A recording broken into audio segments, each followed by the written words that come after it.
Buenos días, buenas tardes, buenas noches, equilibristas del mundo, bienvenidos, bienvenidas una vez más a este podcast, el podcast de la Natu, que quiere que tengas un buen día, que te levantes con la emoción, que te levantes hoy, hagas de este día un buen día para ti y para quienes te rodean, porque si puedes hacerlo, ¿por qué no hacerlo? Y hoy estoy en un sitio súper especial, en Madrid, con una persona más especial todavía, a la que tenía muchas ganas de entrevistar, con la que he tenido conversaciones siempre muy interesantes y con la que es difícil que encontremos un huequito. Entonces estoy muy contento hoy de presentaros a mi amigo Carlos Montalvo. Muy buenas, Carlos. Muy buenas, Sergio. Ay, gracias por este Guau, ratito. un gustazo, Sí. ya sabes. A ver, Carlos es una persona que admiro un montón. ¿Y por qué le he invitado desde el podcast? ¿No? Porque me inspira, porque Carlos se dedica a un trabajo que es el headhunting, que no sé si conocéis lo que es un headhunter. El headhunter, vamos a decirle, selección de personas. Pero selección de personas es como así muy feo, le ponemos el término de headhunter, que queda muy maravilloso, estos ingleses, pero es la persona que se dedica a seleccionar puestos de alta responsabilidad. Y esto para mí es importante porque alguien que seleccione a gente para puestos que luego determinan cómo las empresas funcionan, pues cuanto más humano sea esa selección y cuanto más atinada esté, será mejor. Y podemos tener la imagen, hay una película que igual tú la recuerdas, Up in the Air, creo que se llama. Sí, ¿no? ¿La conoces? Es una película, es George Clooney, es el protagonista. Muy recomendable la película porque escenifica de alguna manera ese trabajo, pero es cierto que da una imagen para mí muy parcial de algunas cosas. Cuidado, que él es un despedidor. Claro, es otra parte también, es verdad, que es más que Headhunter, es justo el contrario, es la parte... ¿No es, ¿outplacement se llama eso o no, ni siquiera llega? Bueno, outplacement es básicamente ayudar a personas a recolocarse en otras organizaciones. Vale, y este es el paso previo, este es el que dice, luego ya te recolocaremos. Este es el de la tijera. Bueno, yo sí, es verdad que sí, que ahora que lo dices, que yo la he visto, pero siempre la había asociado como a esa parte, ¿no? De contratar y despedir a gente así como de alta relevancia. Bueno, el caso es que yo, cuando le conocí a Carlos, dije yo, wow, qué estupendo que personas así, que le pongan ese cariño, esa intención a seleccionar personas que luego van a influir en la vida de un montón de personas en organizaciones muy grandes, ¿no? Y eso sobre todo lo que me inspiró, y eso y las conversaciones como muy humanas de ver la vida desde la perspectiva de que todas las personas, independientemente del rol que tengan o de la posición que tengan, en el fondo no dejamos de ser personas. Absolutamente. Bueno, entonces desde ahí, esta es la invitación. Ya podéis decir que conocéis a un headhunter. Los que veáis el podcast estáis viendo que estamos en unas oficinas muy chulas, en sus oficinas de Madrid. Si no veis el podcast, pues ya sabéis que está en YouTube disponible para ver. Si no, podéis escuchar su maravillosa voz. Y lo que te voy a pedir, porque yo para contarte... Bueno, os voy a contar que tiene un despacho que se llama Salas Montalvo. Salas corresponde a su socia, que es Ana Salas, que le vamos a mandar un abrazo enorme desde aquí, donde estés, Ana, un súper abrazo. Y lo que voy a hacer es que te presentes tú, pero desde un lugar que es cómo te gustaría que te presentara tu hija. Entonces tu hija le va a presentar a alguien y dice, oye, este es mi padre, ¿no, Carlos? ¿Y qué diría tu hija de eso? ¿Qué me gustaría? Y ojalá, ¿qué diría? Venga, vamos a qué te gustaría. Un buen hombre. Un buen hombre. Un buen hombre. Dos palabras que significan mucho. Claro. En el anterior podcast con Adolfo Zunzunegui, las palabras de otra manera eran ser buena persona. O sea, hay algo que empieza a coger hilo en este podcast. Sí, para mí es lo mismo. Una buena persona, un buen hombre es lo mismo. Bueno, y fíjate que ha cambiado. Ha cambiado ligeramente. ¿Y cuál es el movimiento? Un buen hombre, ser un buen hombre, ser una buena persona. Mi hija, cuando era más pequeña, mi hija tiene 15 años ahora, cuando tenía 7, 8 años, es una anécdota, mi hija vive en Italia. Recuerdo un día que mi hija estaba hablando con unas amigas de su padre, de mí, y les dijo, mi padre es jefe, tiene a su cargo más de 1000 personas. Es otra etapa de mi vida. Hoy, que tiene 15 años, sin duda, me gustaría que dijera, es un buen hombre. Pero además es que creo que lo diría. Seguro. Yo te lo puedo decir, Carlos. Eres un buen tipo, pero muy buen tipo. Es una... Si no, no estarías aquí, de hecho, no te habría invitado ni tú me habrías aceptado. Seguro. Tú sí que eres un gran hombre. Qué bueno. Oye, las preguntas que nos van a abrir el paso es... trabajar en una empresa de headhunting, montarse un despacho no es fácil. O sea, realmente esto es un proyecto de emprendizaje y una apuesta personal. Sí. Que es después de una carrera dilatada en empresas, después también en otra empresa de selección y ahora tu propio proyecto, ¿no? Trabajando con empresas, que no voy a decir nombres, pero seguro si miráis en el IBEX 35, de las empresas más importantes de este país, alguna o algunas van a estar ahí, ¿no? Por daros idea también un poco de la presión que eso puede suponer a la hora de seleccionar una persona, de que te la estás jugando, el impacto que tiene, etcétera, ¿no? Y sin embargo, yo cuando estoy contigo es como, o sea, no veo esa presión, ¿no? Bueno, veo que pueden pasar cosas en el día a día, pero veo que has conseguido como ponerlo en un punto de relatividad o de, sí, como de relativizar algo, ¿no? ¿Cómo se llega ahí? Es ocuparse, no preocuparse. Pues yo creo que se llega siendo muy consciente de todos los aprendizajes de tu vida. Yo tengo 50 años, prácticamente 50 años, y a lo largo de mi vida me han pasado cosas, ¿no? Y creo que he sacado los aprendizajes adecuados. Cuando digo cosas, algunas acertadas, algunos errores, ¿no? Son inevitables. Pero yo creo que cuando tú alcanzas probablemente la madurez en tu vida, eres capaz de reordenar todo para colocar las cosas en su importancia relativa. Me interesa esto que has dicho porque hay una parte que es inevitable en madurez del paso del tiempo. Y aquí hay gente que nos escucha que todavía no tiene eso y puede pensar, está muy guay esto que me estás contando, pero ¿qué quieres? Que espere 20 años, ¿no? Algo que le pudieras decir a esta gente más, bueno, cuando te diga, ¿qué le dirías tú ahora a tu Carlos Montalvo de 25 años? Muchas cosas. Bueno, pues empieza por una, venga. Escucha más, habla menos. Una fundamental. Y te sale una sonrisa cuando lo dices. Una fundamental. Escucha más, habla menos. No. Otra, no tengas tanta prisa. No tengas tanta prisa. Yo hice una carrera profesional bastante exitosa en una compañía multinacional donde fui pionero. Fui subiendo a niveles de la organización donde era muy poco habitual que una persona de mi edad estuviera. Y yo sentía un gran orgullo por ello. Hoy, retrospectivamente, creo que llegué demasiado pronto. Las cosas tienen que llegar no solo cuando las quieras o te sientas preparado, sino también cuando tienes la madurez suficiente para acomodar esas responsabilidades de manera natural en tu vida. Y ese es un aprendizaje que en mi actividad actual, que es búsqueda y selección, utilizo mucho. Es no solo entender el itinerario profesional del candidato, sus éxitos profesionales, sino también su momento profesional y su nivel de madurez. Y, oye, y alguien que ya, igual alguien nos está escuchando y dice, mierda, voy tarde porque ya he llegado, me ha pasado lo mismo, ¿no? Me puedo reflejar mucho en ese tener prisa, que yo también la he tenido durante mucho tiempo, ¿no? De querer correr, querer llegar. Vale, pero ya si estás ahí y es como, oye, ¿qué hace? Porque no va a echar para atrás, ¿no? ¿Qué hace? Respirar, relativizar. No perseverar. Yo siento que hay muchos ejecutivos que tienen la bombilla encendida pero en amarillo. A ver, ¿qué significa eso? Que saben que su relación con su trabajo no es la mejor, que tienen muchos daños en la conciliación vida personal, vida profesional, y que en su yo más íntimo saben que va a ser muy difícil mantener eso en el tiempo. Y eso genera un grado de ansiedad muy grande en los ejecutivos.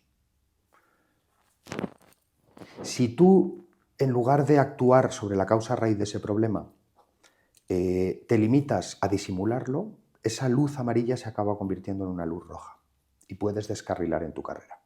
O sea, ojo a la luz amarilla. Y hablo de algo que yo sufrí en mis propias carnes. Vale. Oye, pues yo, si te parece, esto que voy a hacer ahora, yo solo, o sea, no lo he hecho nunca todavía, solo me atrevo a hacerlo con gente con la que tengo este nivel de confianza como con Carlos, que es hace poco he grabado un podcast que estará emitido, espero para cuando esté emitido, en el que yo digo, ojo, uno de los grandes feedback que me han dado es que a veces me pongo en modo cura. Y me pongo en modo cura, sobre todo porque hay algo como que entro en como una sesión de coaching. Entonces, bajo el tono, me vengo para abajo, pero es que además me cojo una disposición curilla. Es curioso que lo voy ya cambiando y tal, ¿no? Y yo ahora que te estoy escuchando la conversación, hay algo del Carlos Montalvo que yo conozco de las conversaciones que hemos tenido antes en el café, pasando y tal, que no está. Entonces es como, no sé si te tengo que mover o soltar. No, ¿en qué sentido? Pero hay algo que yo te voy a animar a que salga eso porque ese es el que quiero que escuchen. A ver. Porque lo que dices es igual de interesante, pero hay algo como más de Carlos, que me gustaría que ellos lo vieran. Si no, se lo van a perder. Yo es por la gente que nos escucha. Y vamos a entrar en esa parte de la ansiedad y de la luz amarilla, porque yo también he estado mucho tiempo con esa luz amarilla. Y en los que, o sea, nos conocimos con esa luz amarilla los dos. Pues fíjate, pero yo no era capaz de ver la mía como para ver la tuya. Pues peor, yo era capaz de ver la mía y la tuya. Joder, pues haberme avisado. Pero, bueno, no te había hecho. De verdad, ¿eh? No te había hecho de verdad. Sí. No te había hecho ni eso y además en aquel momento estaba el libro ya El equilibrista, que para mí era como la luz amarilla parpadeando y tal, pero yo mismo ni la veía, ¿no? Yo, algo que contaba a veces es yo me metía a la ducha y 3 días a la semana decía yo así no doblo. Tengo 35, pero yo no llego a los 70 a este ritmo, ¿no? Igual que yo. Pues claro, absolutamente lo mismo. Eso es muy dañino, ¿no? Ahora, ¿cómo ayudar a esta gente que está ahí a darse cuenta de que tiene una luz amarilla, ¿no? Y dice, ostras, ¿qué check? Bueno, alguien está escuchando y puede decir, oye, yo tengo la luz amarilla, ¿no? Porque yo cuando la tenía, a mí me preguntabas y yo decía, yo estoy feliz. Yo estoy feliz. O sea, tengo un gran equipo, un proyecto buenísimo, una compañía potente, gano bien, que mi mujer todo bien, tal. ¿Qué puedo pedir, no? Y claro, miro ahora con perspectiva y digo, ay, madre, cómo me engañaba inconscientemente, ¿no? Sí, sí. Tú puedes engañar a veces. Sí. Pero no todo el tiempo. Vale, yo lo sabía. Yo lo sabía. Vale, cuando digo que... ¿Qué pistas tienes que pueda decir la gente? A ver si me pasa esto y tal. Ansiedad. Un grado de ansiedad tremendo. Ansiedad, vale. Tremendo. O sea, pero es que eso es un estado ya de amarilla tirando a rojo. O sea, sí, sin duda. Yo con la ansiedad también me di cuenta. Sin duda. Lo que pasa es que no pasa a rojo. Si lo vieses objetivamente, estabas ya en rojo. Yeah. Pero tú no lo ves en rojo porque crees que lo puedes dominar. En la medida de que los demás no te lo notan. Claro, lo dejo y de que no afecta a tu rendimiento. Lo dejo cuando quieras, ¿no? Es un poco exacto, es un poco lo dejo cuando quiera. Yeah. Bueno, y vale, algunas pistas hemos dicho, venga, ansiedad. ¿Qué más pistas podemos ver ahí de que algo está en amarillo o rojo? Alguien que pueda decir, oye, yo estoy en este más o menos, pero no sé, creo que no. Pues mira, en la parte personal, estás presente en carne, pero no estás presente de verdad. Ay, la presencia, muy bueno. La presencia. Muy bueno. La presencia. Cierto. Tu cabeza está claramente en otro lado. Y eso acaba deteriorando mucho tu plano personal. Claro. Eso puede tener consecuencias en tu vida familiar, pero en todo caso no la vives como tienes que vivirla. Sí. Con los años te das cuenta que la vida no es solo trabajar. ¿Eso quiere decir que trabajes menos? No. Quiere decir que trabajas probablemente mejor, de hecho, pero eres capaz de establecer barreras para que tu vida personal no se resienta de ninguna manera. Y no solo tu vida personal, tú mismo, ¿no? Es el tema de los botones, ¿no? Probablemente tú estás atendiendo a tu familia con el mismo sentido del compromiso y la misma exigencia que atiendes a tu trabajo, que atiendes a tus amigos o atiendes a tu familia. Lo que acabas descuidando es lo que está en el centro, que es tú mismo. Yo no recuerdo en esa época haber trabajado nada de verdad en mí mismo. Bueno, y eso es otra buena señal. Hemos dicho la ansiedad, hemos dicho la presencia. Con esta presencia me lleva mucho a lo que has comentado antes de la escucha, que cuando no tienes presencia apenas escuchas. Y luego es cierto que el trabajarte en tú mismo, ¿no? Y ahí igual abrimos un poco el abanico, ¿no? Cuando dices trabajarte en tú mismo, ¿qué estás imaginándote ahí? Cuando hablo de trabajar en mí mismo, hablo... Pues mira, una cosa tonta. Tomarte menos en serio. Tomarte menos en serio. Sí. Tomarte menos en serio. Relativizar. Ponle un ejemplo. Ajustar el ego. No puede ser que porque tú tengas una reunión importante, tu vida se ponga boca abajo. Eso no tiene sentido. Objetivamente. Sí. A cualquier persona que te quiera te aconsejaría que eso no tiene sentido. Y yo, mira, voy a poner un ejemplo que es una paradoja. en esta compañía en la que yo tuve una trayectoria muy buena, entré en diferentes programas de desarrollo, que eran un regalo.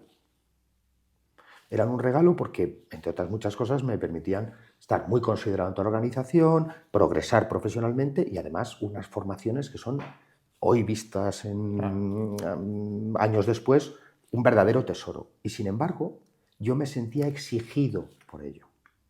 Me sentía presionado por ello. ¿Cómo Claramente, yo no me tomaba demasiado en serio y no tenía... O sea, creo que el resultado de conocerse muy bien siempre es mayor dosis de humildad. Wow. Siempre es mayor dosis de humildad. Y la humildad es buena para ti, en la medida también de que define pues dónde pones los límites, pues te permite no exigirte lo que no te puedes exigir. Pero también es buena en tu relación con los demás, porque te permite reconocer capacidades en otros, te da muchísimo mayor nivel de empatía. Entonces, muchas veces trabajamos en palancas o herramientas para mejorar la forma en la que un líder gestiona sus equipos, pero hay una parte que empieza en ti mismo. Siempre, sí. La forma en la que tú te relacionas contigo mismo determina la forma en la que tú te relacionas con los demás. Hablo de escuchar, de hablar mucho y escuchar poco, porque cuando yo lideraba equipos, y llegué a liderar equipos muy importantes en aquella época, me consideraba a mí mismo un líder muy efectivo porque tenía una capacidad de convicción muy alta. Hoy no creo que la capacidad de convicción, en la forma en la que yo la veía en aquella época, sea realmente una cualidad esencialmente buena, porque tiene una carga importante de manipulación. Sí. Hoy, si volviera para atrás, lo haría de otra manera.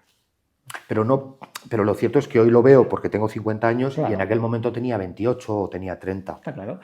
¿Qué le sustituirías? ¿Quitarías esa capacidad de convicción y qué pondrías en su lugar? Escuchar. Escuchar. Pues mira, que es un poco de manual. Cambiaría el sí pero, que es una negación, por el bueno y o sí y. Sería más constructivo. Sí. Sería más constructivo, sería más integrador.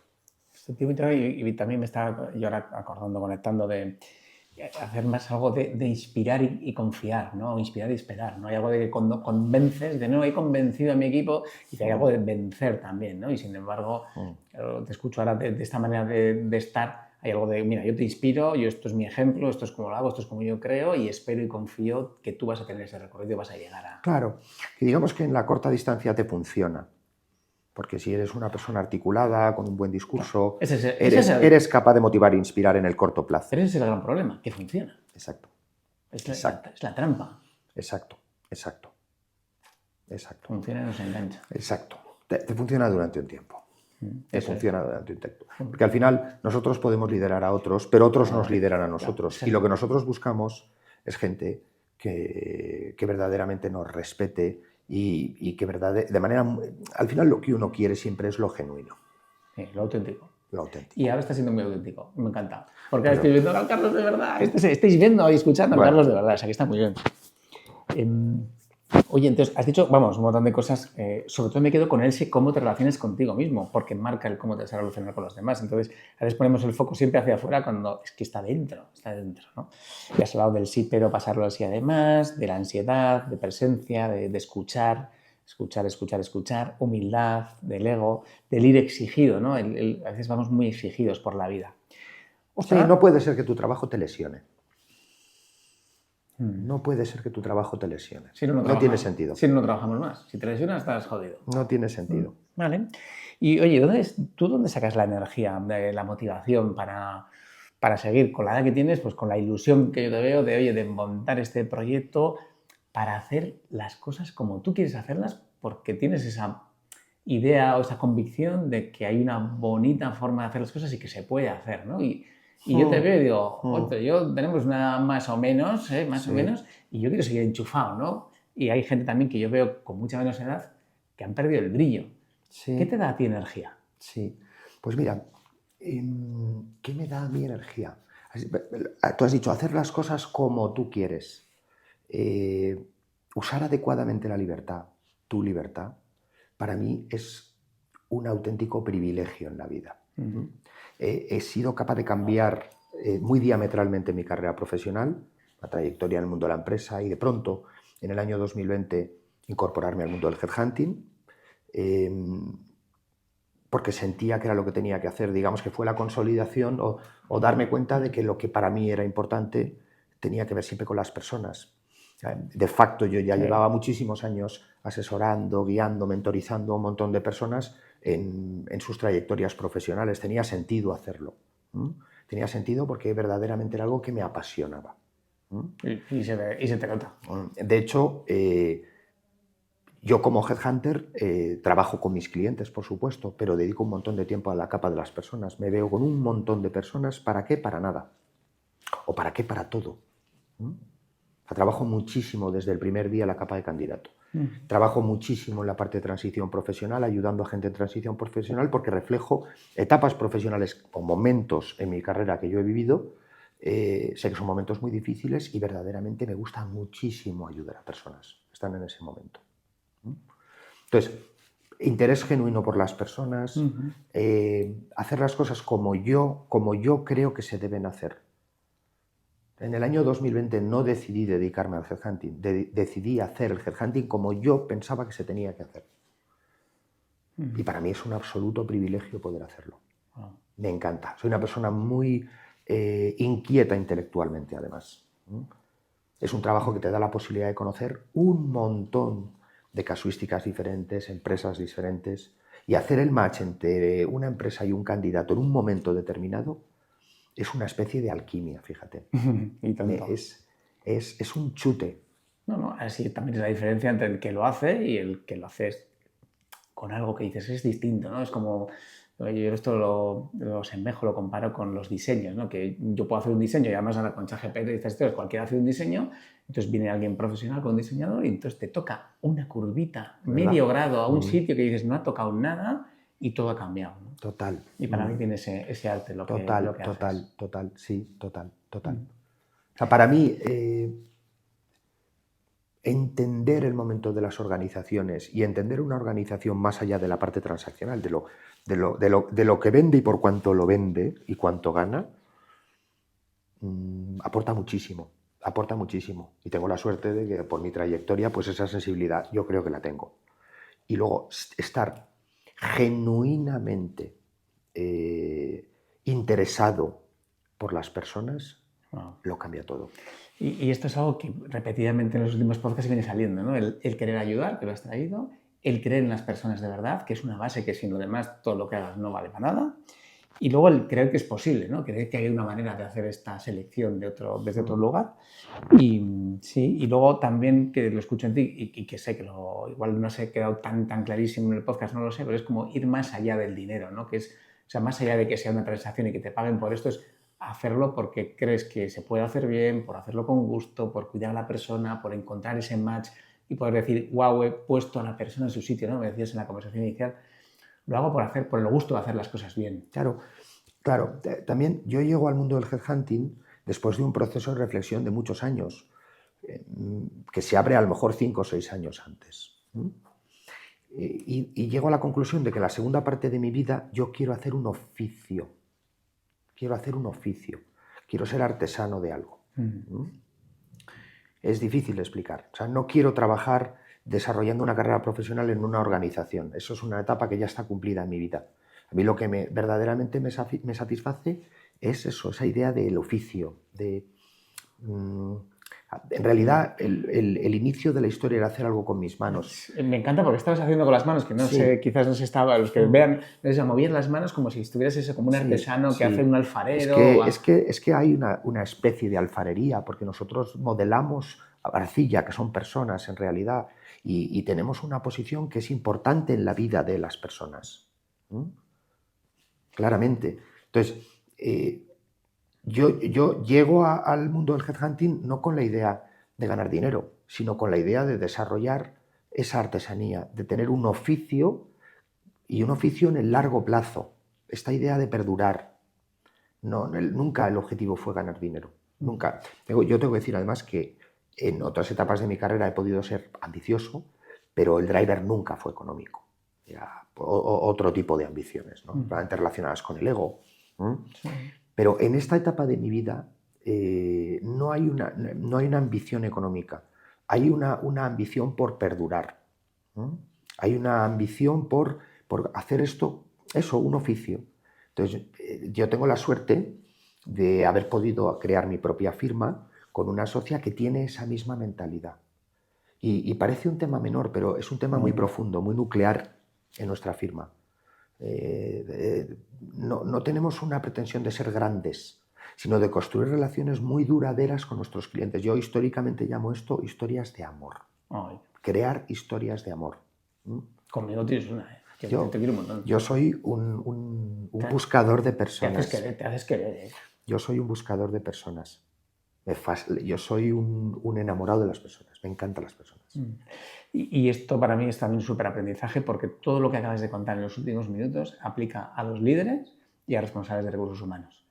Y este término que en Landatu hablamos de líder agricultor, lo añadiría como el líder alfarero, ¿no? Es que todos los líderes que estáis ahí, al final sois alfareros, los de recursos humanos sois alfareros, estáis modulando, adaptando, modelando personas. Y hay que también tomar conciencia de esa responsabilidad para poner foco ahí, porque tengo, yo qué sé, amigos que tienen pequeñas empresas y dices, oye, si tienes un equipo de 10 personas que tienes que hacer negocio, pero que estás alfarereando con personas, ojito, o sea, tienes que dedicarle a eso también cariño y tiempo. Sí, que de hecho, claro, relativizar lo que haces y saber hacerlo conciliable con tu vida y contigo mismo no es incompatible con entender de verdad la responsabilidad que uno tiene, ¿eh? Y nuestra responsabilidad en la capa de las personas no es pequeña. Al final, en mi trabajo está en un momento dado influir en la carrera de una persona, o sea, en la vida de una persona, llevarla a una decisión correcta o una decisión incorrecta en un momento dado. Sí, es algo tan importante como el trabajo que vas a desarrollar en los próximos años, que va a ocupar un peso muy importante y un tiempo importante en tu... Claro, yo hablaba antes, al final el match entre una empresa y un candidato tiene que ver con muchas cosas, pero también con que encajen sus momentos vitales, que son cambiantes por naturaleza. Tu momento vital cuando tú y yo nos conocimos era muy diferente al que tienes ahora y, por supuesto, el mío también. Entonces, yo no llevaría nunca a un cliente, a un candidato que creo que no está en el momento adecuado, porque verdaderamente no es lo correcto. Sí, aunque técnicamente pueda cubrirlo perfectamente. Exacto. Vale. Oye, yo ¿sabes? Bueno, creo que te avanzaba antes que tengo un programa que se llama Quiero ser buen jefe. Y desde ahí, para estos jefes y jefas que nos escuchan, ¿cuál ha sido el mayor aprendizaje en cuanto a liderazgo que tú hayas podido tener? Cuando aprendí esto hay algo que cambió en mi forma de... Bueno, ya lo he dicho en realidad. Yo empecé a liderar personas desde una trayectoria como contribuidor individual que los demás reconocían como muy exitosa. Y cuando empecé a liderar personas, no sabía... de alguna manera era ese contribuidor individual haciendo más de lo mismo, ¿no? No entendía bien lo que era la esencia de mi rol, que en realidad es catalizar a otros, ¿no? Es catalizar a otros. Darme cuenta de aquello fue esencial, alrededor del año 2008. Pero es cierto que yo venía liderando ya desde el año 2005, 2006. Es decir, que hubo 2 años donde iba con el pie cambiado. Realmente no, y de hecho no me sentía cómodo. Al final tú tienes que entender como líder que tu labor, en realidad, es hacer brillar a los demás. Es hacer brillar a los demás. Es hacer crecer a los demás. Es germinar talentos, algunos talentos. Y eso es un momento muy clave de aprendizaje. Es cierto que yo hice una trayectoria en compañía multinacional, además una compañía que iba muy bien y que crecía mucho, y en el año 2017 aterrizo como CEO de una compañía mucho más pequeña y una compañía en grandes dificultades. Era una compañía que estaba en una situación económica muy desfavorable, con una estructura de personal muy amplia, debíamos ser más de 1000 personas. Okay. Mayoritariamente blue collars, a personas que estaban en la capa de la operación. Y ese fue otro gran aprendizaje, porque de venir de un entorno multinacional donde, permíteme la expresión, tocas poco pelo, a llegar a una compañía donde tú verdaderamente tenías que ser decisivo, porque eso determinaba el futuro de la organización. Y además, es decir, que en una multinacional puedes pasar un poco desapercibida. Sí, que no es malo, no es malo, porque las empresas no tienen que pedir perdón por ir bien, y es cierto que esas compañías además te permiten cultivarte mucho, te dan un thinking muy sofisticado, es un aprendizaje maravilloso, maravilloso. Pero para bien o para mal no las mueves mucho. Pero es cierto que puedes permitirte el lujo de gestionar tu carrera, casi de manera sustantiva. Cuando tú de pronto aterrizas a una compañía y sobre todo no tienes nadie por encima, tus decisiones verdaderamente marcan la diferencia para lo bueno o para lo malo. Exacto. Y además son organizaciones muy planas donde verdaderamente tocas la realidad de tus equipos. La realidad de tus equipos. Yo creo que conocía a las 1000 personas. Entender muy bien cuál es tu responsabilidad y cuál es el impacto de tus decisiones fue otro aprendizaje fundamental para mí. Fundamental. De hecho, cuando yo aterricé en ese proyecto, pensaba que todo el bagaje que yo traía de compañía multinacional iba a ser suficiente. Y por primera vez en mi carrera, no por primera vez en mi carrera, pero otra vez en mi carrera, tuve que desaprender. Y además a pasos agigantados, porque las recetas que yo conocía no valían, eran verdaderamente contraproducentes. Y luego no había un árbol detrás del que esconderse. Sí, estabas ahí en primera línea de fuego y para bien o para mal. Vale, oye, pues yo, como sé que andas justito de tiempo, aunque estoy súper encantado, vamos a ir al final con un mantra o frase que te ayude o que el te mío, repitas. Más se perdió en Cuba y volvieron cantando. Me encanta porque la primera frase, más se perdió en Cuba, esa es de mi madre, creo, o de mi padre, de los dos, pero le añado el y volvieron cantando. Sí, sí, la he utilizado muchas veces, muchas veces, muchas veces. Al final yo creo que hay que tomarse menos en serio. Es un consejo que he dado a muchas personas que han trabajado conmigo, que a veces lo mejor que puedes hacer para tomarte verdaderamente en serio es tomarte menos en serio. ¿No? Y que en la vida lo que hay que hacer es ocuparse, no preocuparse. El miedo paraliza y no tiene sentido. Pues oye, cerramos con esto, Carlos, que el miedo nos paraliza, que más ocuparse, menos preocuparse, y relativicemos un poco que efectivamente más se perdió en Cuba y el pueblo cantando, así que nos podemos ir cantando perfectamente. Total. Un placer, Carlos, como siempre, muchísimas gracias. Muchas gracias a ti. Y Equilibristas del Mundo, sabéis que todos los días dejo un mensajito en Telegram, en la comunidad, por si queréis iniciar el día con inspiración. Si os ha encantado escuchar a Carlos, poned un comentario, enviárselo a algún amigo o amiga, compartirlo, difundirlo. Si no os ha gustado, volverlo a escuchar porque es que no lo habéis escuchado, porque es que tiene que encantar, eso es así. Y muchísimas gracias por seguirme y estar aquí, Equilibristas del Mundo. Que tengáis muy buen día.